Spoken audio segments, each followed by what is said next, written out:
ট্রেনে চড়ে খুলনা থেকে ঢাকা ভ্রমণের এক অনন্য গল্প শেয়ার করছি এই ভিডিওতে।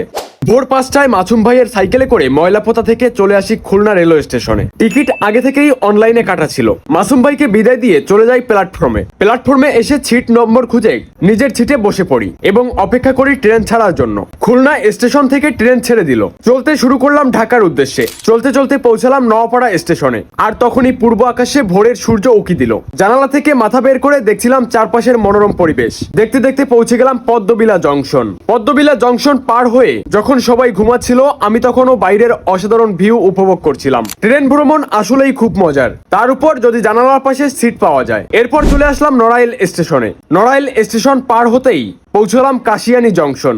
আর কাশিয়ানী জংশন পার হতেই চোখে পড়তে শুরু করলো মাঠের মধ্যে বেশ কিছু সুন্দর সুন্দর কাঠের ঘর, যেগুলো আসলেই অনেক সুন্দর। তারপর আমরা পৌঁছে গেলাম পদ্মা স্টেশনে। আর পদ্মা স্টেশন পার হতেই পৌঁছলাম পদ্মা রেল সেতুতে। রেল সেতুর উপর থেকে পদ্মা নদীর অসাধারণ ভিউ আমাকে মুগ্ধ করছিল। আপনি ভিডিওটি কোথা থেকে দেখছেন কমেন্টে জানাবেন। পদ্মা নদী পার হয়ে এপারে আসতেই শুরু হলো আমাদের কোলাহল এবং যানজটের শহরের জার্নি করতে করতে পৌঁছলাম শ্রীনগর স্টেশনে। আর এ শহরটা আমার অন্যতম একটি ইমোশনের শহর। তারপর ফাইনালি পৌঁছে গেলাম কমলাপুর স্টেশনে এবং যে যার গন্তব্যে রওনা দিল। আমিও একটা ইজি বাইক রিজার্ভ করে রওনা দিলাম নারায়ণগঞ্জ। ভিডিওটি কেমন লাগলো অবশ্যই কমেন্টে জানাবেন।